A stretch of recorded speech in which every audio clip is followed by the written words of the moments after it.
Há datas que têm um peso próprio. Hoje, 28 de maio, passam exatamente 4 meses sobre as tempestades que assolaram o centro de Portugal. Vi a tragédia com os meus próprios olhos, quando percorri algumas das artérias desta cidade, na tarde desse dia fatídico de 28 de fevereiro. Jamais esquecerei essas imagens de desolação, de destruição e de impotência. Estar aqui em Leiria neste dia com cerca de 1000 empresários que não desistiram, que não viraram a cara à luta, é um sinal de esperança. É sinal de determinação de colocar no passado o lamento e o que se perdeu e de concentrarmos os esforços no futuro. Felicito o Banco Português de Fomento pela iniciativa Conversas com Fomento. A escolha de Leiria para esta terceira edição tem um significado especial, porque a presença das instituições do Estado são por si já uma mensagem, em particular quando as regiões precisam de todo o apoio possível. Senhoras e senhores, permitam-me uma nota pessoal antes de entrar no essencial. Ainda há pouco partilhei isso na reunião semanal que tive com o Sr. Primeiro-Ministro. Em junho de 2013, eu defendi a criação de um banco de fomento para Portugal. Não vou aqui detalhar a argumentação da proposta. Refiro apenas que já na altura me parecia imprescindível. Como tantas vezes acontece na política, as ideias fazem o seu caminho. Às vezes demoram anos, mas quando são concretizadas, percebemos porque valeu a pena insistir. O Banco Português de Fomento é hoje uma realidade que se impõe pelos seus resultados. No ano passado mobilizou 6,5 mil milhões de euros em financiamento e garantias, apoiou cerca de 17 mil empresas e representou um impacto de 2,2% do PIB nacional. São números que falam por si. Mas o que me parece mais relevante, mais do que os números, é o que eles representam. A afirmação de que existe em Portugal um instrumento financeiro soberano ao serviço do desenvolvimento e das nossas empresas. Um banco que vai onde o mercado não chega, que assume riscos que a banca comercial não pode ou não quer assumir e o que faz com missão pública e rigor institucional. É o que os melhores congéneres europeus fazem, aliás, há décadas. O KfW, o alemão, é um exemplo mais citado, e bem citado, Sr. Presidente.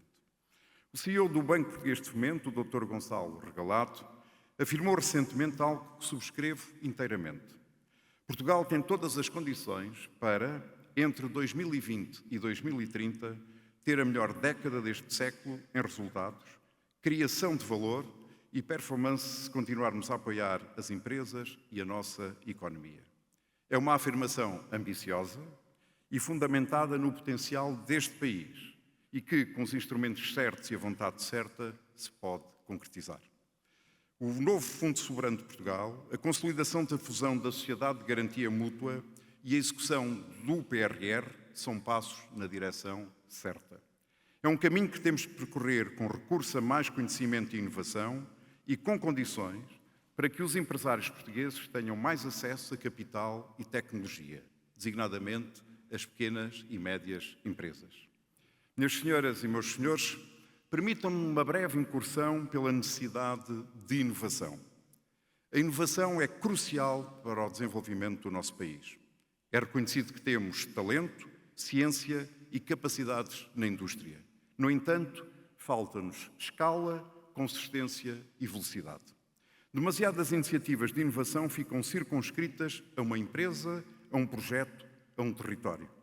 Não se disseminam, não criam massa crítica e não transformam setores, ou seja, não ganham escala. Para haver consistência, a inovação tem de fazer parte da cultura organizacional, bem diferente da situação de muitas empresas portuguesas que inovam intuitivamente e sem capacidade de replicar o sucesso que alcançam. Precisamos de passar da inovação como talento individual para a inovação como competência coletiva. A inovação exige uma prática contínua. Por outro lado, a velocidade do mundo de hoje não tem tempos de espera. A transformação digital, a inteligência artificial, a biotecnologia, a economia dos dados e muitas outras mudanças profundas que poderia aqui citar estão a ocorrer a um ritmo que não se compagina com a lentidão das nossas estruturas de decisão, públicas e privadas. Quem chega tarde perde o lugar. Necessitamos de maior ligação entre ciência e empresa.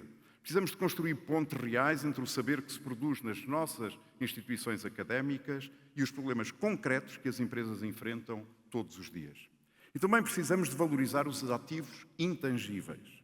Se é verdade que hoje é assumido que o valor das empresas reside cada vez mais no conhecimento, nos dados e na capacidade de inovar, a avaliação do setor financeiro ainda não se compagina com este olhar. Os nossos instrumentos de financiamento foram concebidos para avaliar o que se vê: máquinas, imóveis, estoques. Deste modo, uma empresa inovadora em capital humano e processos de inovação e desenvolvimento consolidados pode ter dificuldade em aceder a crédito, simplesmente porque o sistema financeiro não sabe ler o seu valor real. Este problema merece ser reconhecido pelo sistema financeiro e pelas políticas públicas. É também por isso que o Estado e os empresários têm de caminhar lado a lado, cada um assumindo plenamente as suas responsabilidades. Minhas senhoras e meus senhores, há 4 meses o centro de Portugal foi atingido por um conjunto de tempestades que deixaram uma marca profunda, com efeitos devastadores nas infraestruturas, nas empresas e nas famílias, praticamente em todas as nossas comunidades. Os prejuízos estimam-se em 5,3 mil milhões de euros. Uma das principais regiões industriais e exportadoras do país foi duramente fustigada. Mas há algo que as tempestades não desfizeram: a vontade de reconstruir. E é isso que também vejo hoje, esta tarde, nesta sala. Os números do Banco Português de Fomento, que ao longo do dia nos foram dados a conhecer neste encontro, de certa forma também o ajudam a confirmar. A convicção de que esta é uma região que não se resignou. Não fez baixar os braços dos autarcas, dos empresários, dos dirigentes associativos, de cada um de nós. Os passos já alcançados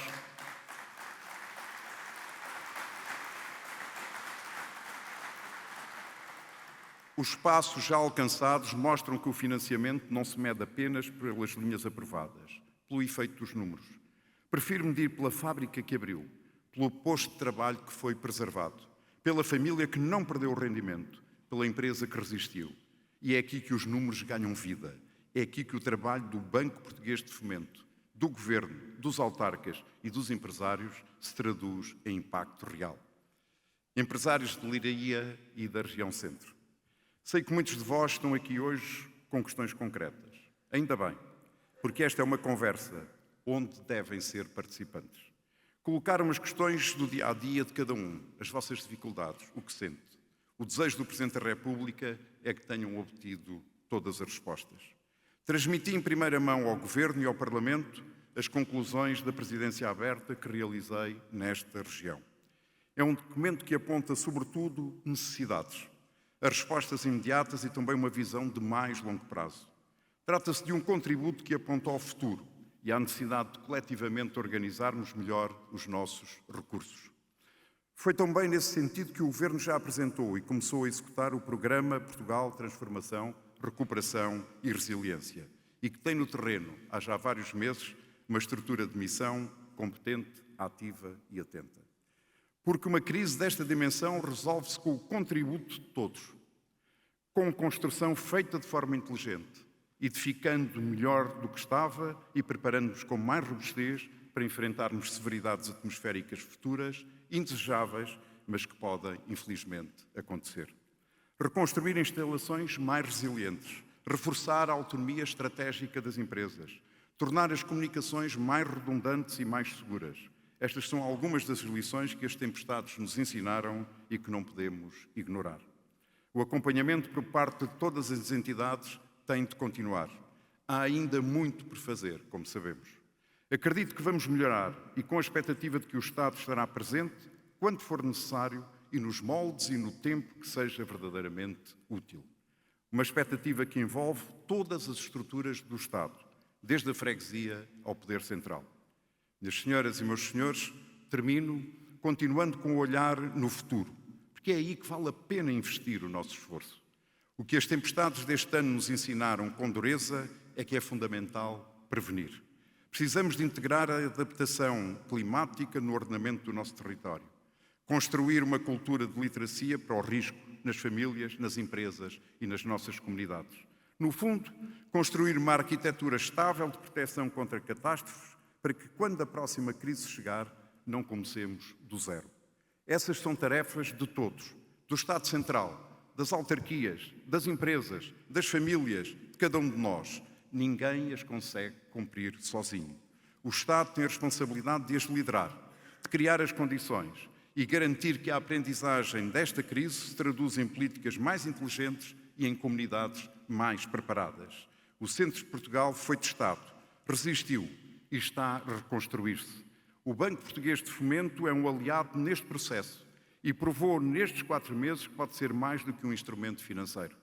Pode ser um parceiro de confiança nos momentos mais difíceis. Ao Dr. Gonçalo Regalado e a toda a sua equipa do Banco Português de Fomento, o meu reconhecimento genuíno pelo que fizeram e pelo que continuam a fazer. A vós, empresárias e empresários, que não desistiram, que reinvestiram, que preservaram empregos, quando seria mais fácil fechar as portas, o meu respeito e a minha gratidão em nome de Portugal e de todos os portugueses. Muito obrigado pela vossa atenção.